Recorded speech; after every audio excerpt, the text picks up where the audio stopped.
Hey galera, Jason aqui em mais um vídeo de sinopses. Hoje o vídeo tem que ser um pouco rápido porque eu comecei a gravar que eu tive que resolver umas coisas e eu já vou ter que sair. Então, talvez o vídeo de hoje seja um pouco mais rápido, mas não vai ter enrolação. Vamos logo começar aqui. Nossa primeira sinopse ela é de um membro do canal. Se você não quer entrar na fila lá de mais de 100 sinopses, né, 151 sinopses atualmente aqui, ó, tô vendo na hora. Não quer entrar nessa fila, seja um membro do canal, assim você me ajuda a continuar produzindo conteúdo aqui, né? Você fala, pô, R$3, Jason, isso não faz diferença, mas várias pessoas ajudando com R$3 já é suficiente para a gente conseguir manter aqui o canal funcionando. Então, sendo um membro, você não só tem a sua sinopse lida mais rápido, como você ajuda o canal a continuar existindo. Bora começar. O nome da primeira sinopse aqui é Destino Negro. Wendell Roth, eu não sei como é que se lê o nome desse personagem. Wendell Roth, 22 anos, pragmático, inteligente e um tanto egoísta, trabalha no DIE. É uma sigla para Departamento de Investigação Especial. Bem vago. Onde lidam com casos e pessoas sobrenaturais. Por ser um desses predestinados ao poder, aí entre parênteses, poder esse que não se sabe ao certo sua origem, ele constantemente busca o aprimoramento de suas habilidades, mesmo estando em um nível acima da média, dentro e fora do DIE. Traumatizado por presenciar o assassinato de seus pais e em seguida o sequestro de Sarah, sua irmã mais nova, Wendell constantemente se pergunta como e por que só ele sobreviveu e também por qual motivo raptaram a sua irmã. Interessante, então pelo que eu entendi a gente não vai acompanhar o processo do Wendell entrando nessa DIE, mas sim ele já lá dentro, né? Então é uma história que já começa ali a partir de um ponto um pouco mais avançado. Se a gente estiver trabalhando um one shot aqui, eu acho que pode ser até realmente interessante a gente trabalhar essa história, já que o objetivo principal ali que eu consigo, pelo menos o mais próximo que eu consigo chegar de um objetivo principal dessa história aqui é o Wendell encontrar a irmã, né, achar pistas pelo menos da irmã e tal, e aí do assassinato dos pais, esse tipo de coisa. Então a gente já começar a história já de um ponto de partida onde ele está investigando uma pista forte. Então é aquele negócio, né? Quando a gente vai contar uma história, uma pergunta que o autor pode se fazer é por que eu estou contando essa história? E aí a pergunta é dentro do próprio universo do mangá que você está criando e não necessariamente fora. Por que eu estou contando essa história? Você fala, porque eu quero, porque eu tive essa ideia e eu tive vontade de contar e vai ser legal. Não é isso que eu estou falando, é tipo, dentro das histórias desse mundo, desse universo dentro do seu mangá, por que você está contando agora? Por que você não contou, por exemplo, a história dos pais do Wendell até eles serem assassinados, sabe? Você está contando essa história aqui porque aconteceu alguma coisa aqui que vale a pena ser contado. Então, o Wendell, ele, sei lá, achou agora, finalmente, depois de muito tempo ali na DIE, achou uma pista que vai talvez levar de fato até a irmã dele. Então a gente começa a história desse ponto, porque esse é o ponto de quebra ali da rotina, de quebra do status quo, de quebra do padrão. Então o padrão era o quê? O Wendell treina os seus poderes e vai fazendo as missões ali do DIE, etc. Trabalho normal, enquanto isso ele vai tentando buscar mais sobre a irmã dele. Essa é a rotina, esse é o mundo comum do Wendell, né? Usando aqui como base a jornada do herói, que trabalha exatamente com qual história que a gente vai contar, o que geralmente acontece numa história. Ela é uma quebra de uma rotina. Então você está vivendo uma coisa normal, de repente acontece algo diferente, e esse algo diferente é o que induz a trama que vai ser abordada naquela história. Então é a quebra da rotina, é a quebra do mundo comum, como é chamado assim, né? Em histórias de Isekai é muito mais fácil a gente ver isso. A pessoa vivia literalmente no mundo comum, igual o nosso, e aí ela vai para um mundo diferente. Aí você tem essa quebra muito literal. Mas em outras histórias essa quebra ela é mais subjetiva.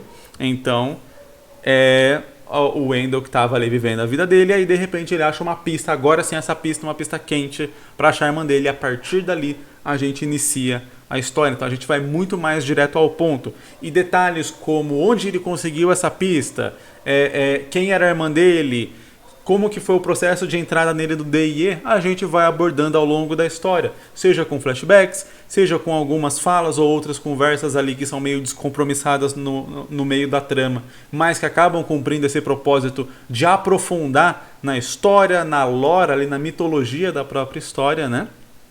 Sem necessariamente precisar parar o andar da trama para isso. One-shots funcionam muito bem dessa forma, né? Você vai caminhando ali a trama principal e todos os outros detalhes que precisariam ser explicados, né? Que precisariam parar a trama principal para serem explicados, eles vão sendo explicados no decorrer daquela própria trama, de modo que você consegue economizar muitas páginas, né? Muita história nesse processo. Então você consegue encurtar muito a história sem necessariamente ficar ali estendendo. Então você não vai ter 7, 8 capítulos do personagem só fazendo aventuras aleatórias para ele poder achar a pista, para daí da pista, sabe? Ou ter ali o início e tal, contar toda a história dele, contar todo o objetivo dele, para daí você mostrar ele entrando no negócio, aí ele vai fazendo missões do negócio e depois ele vai armando. Então, tipo, aquele negócio que demora muito, muito tempo até entrar na trama principal, até engajar no que seria o objetivo principal da história ali. Como eu disse, tem vários mangás que às vezes a gente acaba vendo esse padrão de demorar muito para engatar numa trama principal, mas como eu falei no último vídeo de sinopse, isso é uma consequência do modelo de publicação japonês, onde você começa uma história não necessariamente sabendo que ela vai ter um fim, né? A ideia do sistema de publicação japonês é realmente o mangá ele ser publicado eternamente até o público parar de comprar. Então quem define o fim do mangá não é o mangaka, não é o criador da história, e sim o público. Logo, o mangaka, a função do mangaka é ter várias ideias para fechar vários arcos pequenos, e aí para manter o leitor engajado num termo um pouco mais longo, aí sim se cria uma trama principal, né? Toda a história ela vai rumando para uma trama principal, mas muitas vezes em vários mangás essa trama principal nem é fechada porque o mangá é cancelado antes de dar tempo de fechar essa trama principal. Ou ela é fechada de forma abrupta exatamente porque ele foi cancelado e aí o autor teve que correr com tudo aquilo que ele estava construindo para entregar tudo ali às pressas nos últimos capítulos que deram para ele, né? Geralmente a notícia chega tipo coisa de 1, 2 meses antes e fala, ó, você tem 5 capítulos para terminar seu história, para terminar o seu mangá, se vira aí. E aí em 5 capítulos ele tem que encerrar, não importa onde ele tá, ele tem que encerrar ali. E aí acaba ficando com os finais meio xoxo, um final meio capenga e tal, coisas que a gente não precisa passar no Brasil, porque a gente tem sim a possibilidade de fazer uma história com começo, meio e fim certinho, planejado e delimitado. Os poucos mangás que fizeram isso foram de autores que tiveram um pulso muito firme de dizer, não importa se está sendo popular, eu vou terminar aqui. Claro que mesmo esses autores, se não tivesse sendo popular, eles teriam que ter terminado antes. E aí aquele plano não funcionaria. Como eu disse, são as mazelas do próprio sistema japonês. Então eu acho que não é um sistema bom para se basear, pelo menos a princípio. Você quer fazer uma história com vários arcos pequenos ali fechados? Eu acho muito legal. Principalmente você fecha ali um volume. Eu falo aqui, né, sobre o sistema de Makai, né? Então aqui é um arco fechado, é uma história fechada. Depois eu tenho Maikame Swarga, que é uma continuação do que vem aqui, mas também é uma história fechada. Eu poderia chamar isso aqui de volume 1 e o Swarga de volume 2? Poderia tranquilamente. Eu posso continuar depois e fazer um volume 3 de Makai Meio e também ser uma nova história fechada? Fica bastante legal, eu acho que funciona, só que daí eu não trabalho essa trama contínua entre todos os volumes. Ou posso trabalhar também, só que aí fica muito mais uma questão de série e menos essa questão de arco. Eu acho que é o que funciona. Voltando aqui para a história, né? Eu acho que no one shot a gente pode trabalhar mais ou menos dessa forma. Então a gente vai direto para o personagem buscar a irmã dele, então que seria a trama principal da história, o objetivo principal do personagem. E aí terminando a história quando ele achar a irmã dele, ou pelo menos quando ele souber o que aconteceu com ela de fato. Se ela não estiver viva, por exemplo, tiver morrido, ele vai descobrir, vai chegar ao fundo desse mistério. E aí todos os outros detalhes da lore e tal, das outras missões e coisas do tipo, a gente vai encaixando ali conforme a própria história vai andando, mas sem perder o foco da missão principal. Ainda mais se é realmente um objetivo muito grande do personagem, não faz nem sentido, depois que ele tem ali alguma prova, alguma pista muito forte, ele fazer outras coisas que não seja seguir aquela pista muito forte, porque quanto mais tempo ele perde, né, mais tempo ali que, sei lá, a irmã dele pode estar em risco, pode acontecer alguma coisa. Se o cara tá anos procurando a irmã dele, óbvio que quando ele tiver a chance de achar ela, ele não vai perder tempo com outras coisas e vai buscar aquilo incessantemente. E deixa eu interromper seu vídeo aqui rapidinho, mas para dar um recado muito maneiro. Eu fui convidado pelo senhor Thiago Spike para estar fazendo um meet and greet lá no stand da Crais na CCXP. Então no dia 2 de dezembro, na sexta-feira, das 2 até as 3 da tarde, você pode me ver lá, me encontrar lá no stand da Crais. Eles vão estar distribuindo alguns postcards do quadrinho que eles vão estar lançando lá e eu vou estar assinando o postcard com arte original que eu fiz.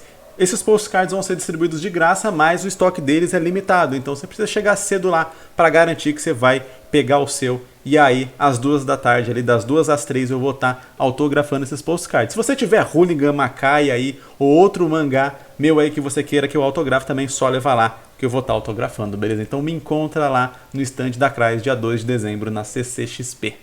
Próxima sinopse, essa aqui já não é uma sinopse de membro, né? É uma sinopse aí do nossa fila padrão de sinopses. Vamos lá. Em uma ilha distante, no meio do oceano, havia uma vila calma e pacífica, autossustentável com ferreiros, artesãos, comerciantes, lenhadores, etc. A ilha pode ser pacífica, porém tudo à sua volta é desconhecido. Somente um grupo treinado poderia sair de lá, pois o que há fora dela não é algo normal. Os únicos que sabem sobre o que há em sua volta são as gerações passadas. Para manter a população calma, eles não contam nada do que há fora da ilha. Só os escolhidos pelo mestre da ilha podem se tornar os verdadeiros protetores, seguindo assim sua geração, os samurais. 5 dos mais determinados, com personalidade forte e um espírito honroso. O autor dessa história aqui, ele me mandou literalmente o roteiro completo do mangá dele, mas felizmente ele começou com esse resumo aqui e eu acho que dá pra gente trabalhar em cima desse resumo. Achei interessante o contexto da ilha. Me pergunto o que teria nas bordas dessa ilha para que as pessoas normais e tal não vissem talvez o que tá fora, ou realmente o que tá fora tá bem distante. Fica aí essa dúvida. Eu acho que dá pra trabalhar das duas formas. Ou pensar que tá bem distante, aí beleza, eles não conseguem ver, mas assim, quando a gente tá falando do mar, a gente consegue ver muito longe no mar, né? O horizonte, assim, dá pra ver muita coisa do que tá distante. Então, o que teria fora dessa ilha que os aldeões, as pessoas normais, não iriam conseguir ver estando ali da ilha, ou de repente de um ponto alto da ilha, ali em cima de uma árvore, etc., que estaria ali na região praieira, né? Em volta, realmente nas bordas da ilha. Aí dá pra pensar no conceito meio terra plana, né? Não falam que a terra plana tem o polo norte ou o polo sul? Eu sei lá. Algum dos polos acho que é o Polo Sul. Um paredão de gelo gigantesco, né?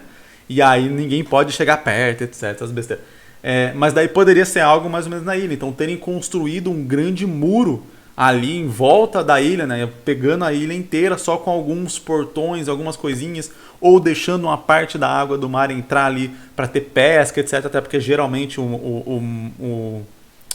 a forma de alimentação, né, de populações que vivem em arquipélagos, ilhas, etc., né, é através da pesca. Então também se fala, tem um muro e eles só vivem com o que vai ali, com o que tem ali. Você excluir a pesca, você tira um detalhe que é muito interessante, que enriquece um pouco ali a contextualização da história e tal, realmente, né, de como funciona, como é o funcionamento da vida dentro daquela ilha, que é algo interessante. É uma ilha fechada, as pessoas não sabem o que tem do lado de fora, os anciões eles sabem, não querem contar e tentam manter as pessoas nessa meio que sem saber exatamente o que é. E aí fica na dúvida também, tá certo. Agora, né, talvez a ideia que eu pensei foi uma ideia meio besta, porque se tem um muro, se tem um portão ali, qual seria a desculpa exata que os aldeões iriam usar, os anciões iriam usar para as pessoas? Por que tem um muro? Por que foi construído um muro? Por que a gente não pode passar no muro? Isso é algo que precisa ser muito bem construído nessa lore. Eu achei interessante a lore, porém ela levanta algumas dessas questões, né? Do que há do lado de fora para as pessoas, que as pessoas não vejam, para não descobrirem, né? Sei lá, vamos supor que existem monstros, existem criaturas marítimas gigantescas e tal, e coisas do tipo. Esses são os perigos que tem do lado de fora. uma pessoa conseguiria ver. Ou o perigo que eles se referem são realmente outras civilizações, etc., que podem vir invadir. Aí beleza, daria para fazer o lance com os muros, mas, novamente, as pessoas não se questionariam o porquê daqueles muros, esse tipo de coisa. Eu acho que fica interessante de pensar e de aprofundar isso na história. E novamente, igual eu falei na sinopse anterior, quando eu falo de aprofundar, não precisa realmente parar toda a história para contar essa situação. Mas talvez realmente ao longo da história irem, através de diálogos dos personagens, de forma natural, irem explicando como que aquele mundo funciona. E isso é muito interessante para quem está lendo e está interessado na história, descobrir mais detalhes sobre o funcionamento do mundo. Eu particularmente acho muito legal explorar a lore, o contexto, né, a mitologia dos mundos diferentes, e principalmente quando isso é introduzido de maneira natural dentro da história e não através, de repente, de um texto no início. Né? Muitas pessoas fazem isso, de abrir o mangá e tem lá um textão gigantesco explicando como funciona aquele mundo, etc. E tal. Eu acho isso um porre, acho isso chato pra caramba. Eu acho que quando você está lendo uma história, você quer imergir dentro daquela história. E o texto, para mim, no começo, já é algo que me tira da história logo de cara. Então já é uma barreira para entrar na história. Inclusive tem um vídeo que eu falei sobre barreiras de entrada, né? Que é exatamente coisas que afastam o leitor de ler a sua história, e que aqui no Brasil já é difícil a gente ter leitores. Então qualquer coisa que você faça que afaste o leitor é algo extremamente problemático.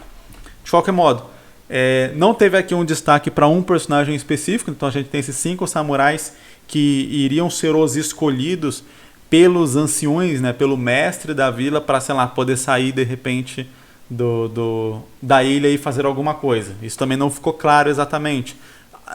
Partindo desse princípio de mitologia da história, né, ou seja, temos uma ilha, as pessoas não podem sair dessa ilha, não podem nem saber o que tem depois dessa ilha, né? O que tem fora dessa ilha, e só um grupo muito específico pode saber.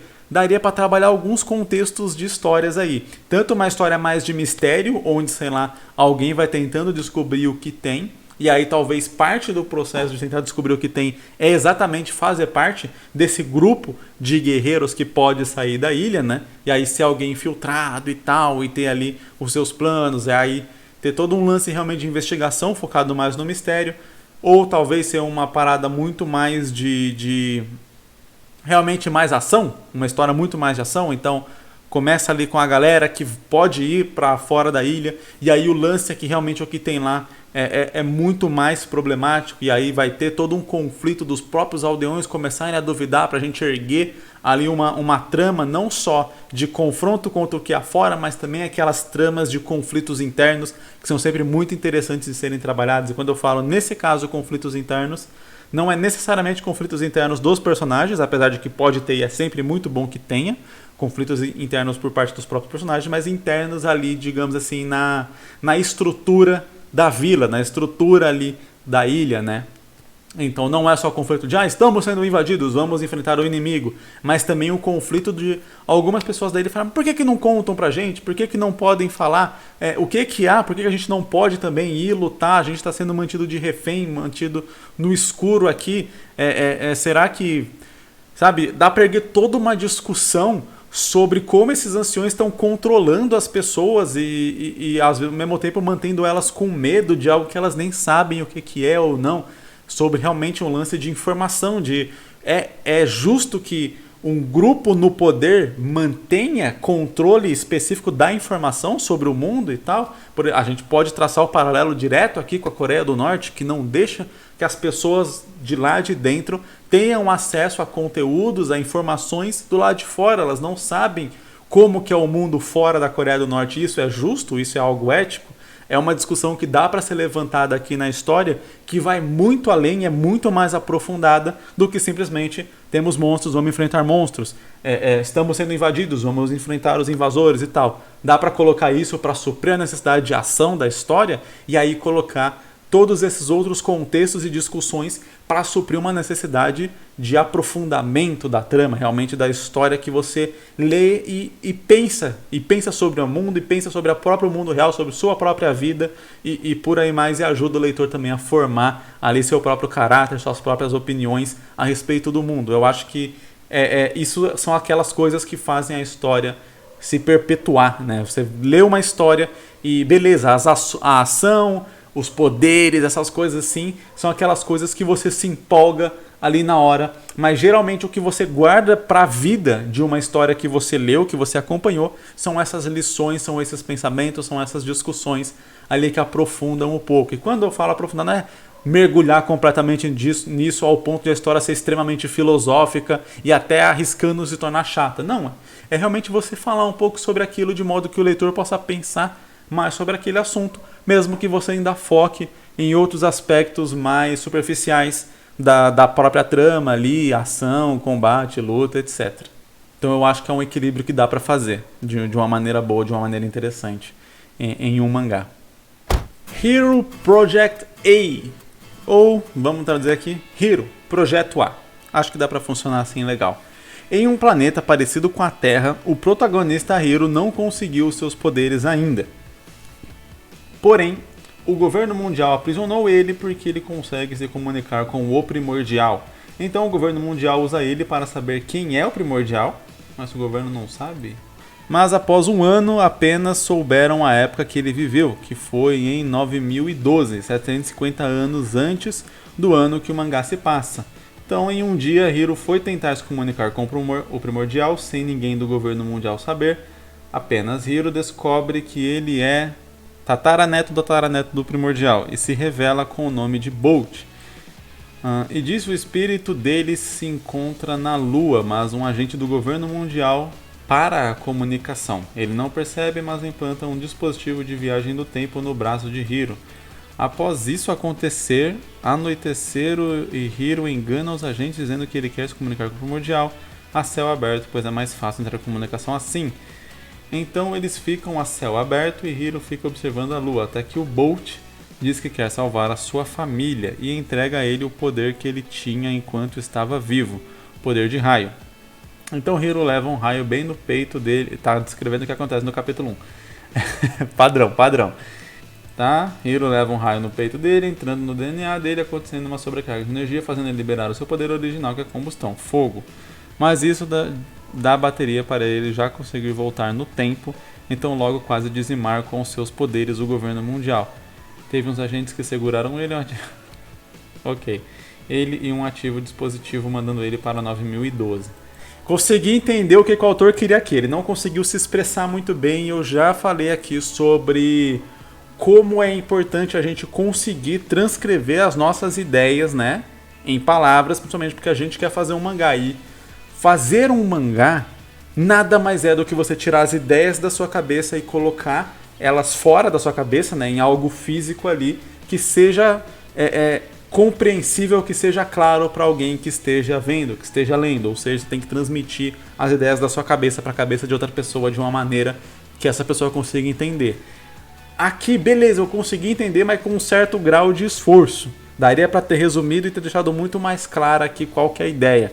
Eu achei que tem muitos passos para poucas coisas, né? Então, foi realmente bastante explicação, porque basicamente ele descreveu tudo o que aconteceria no capítulo 1, mas o que eu consegui entender é que o Hiro, ele tem... Eu não sei se todo mundo nessa história tem poderes, e aí o Hiro não descobriu seus poderes, não abriu seus poderes ainda, que é o que fala aqui no começo, mas não deixa claro se todas as pessoas no mundo têm uma espécie de habilidade especial, etc. Beleza.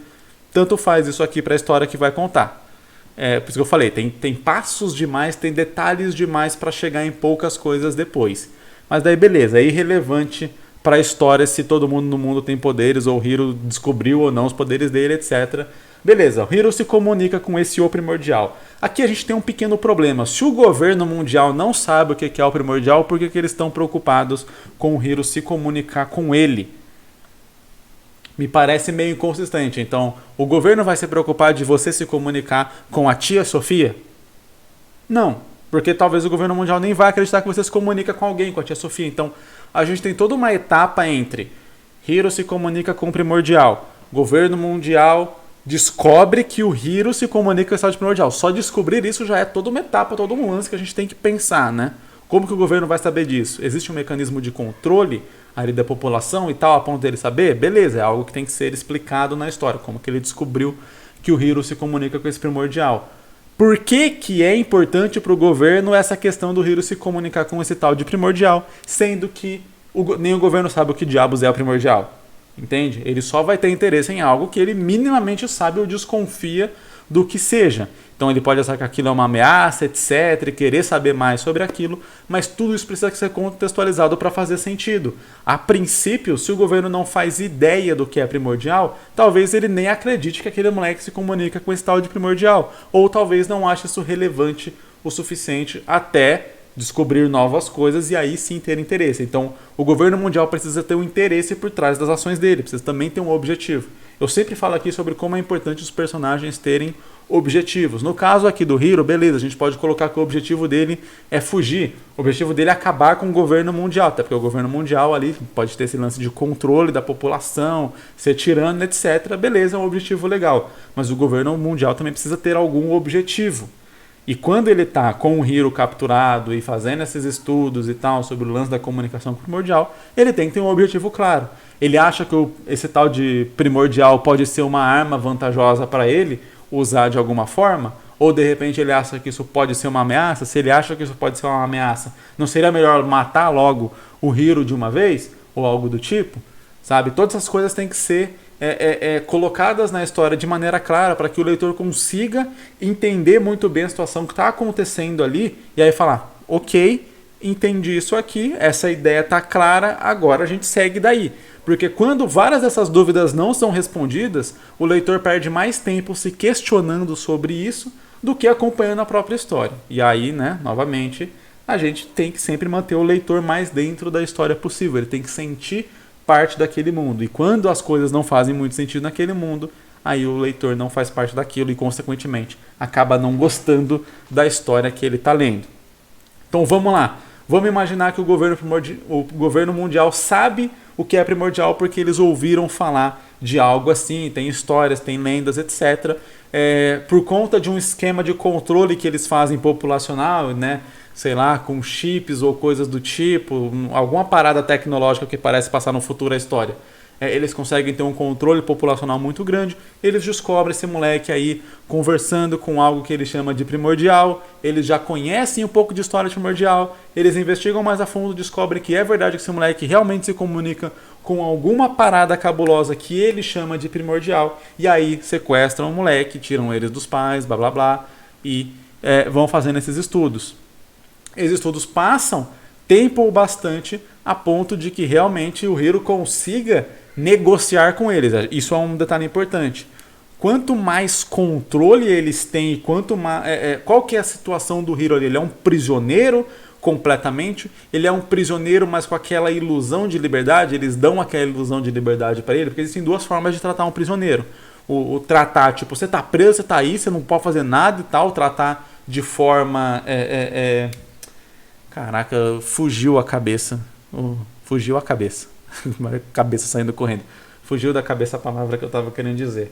Mas é tratar de forma dura, de forma pesada, de forma violenta, agressiva. Era essa a palavra.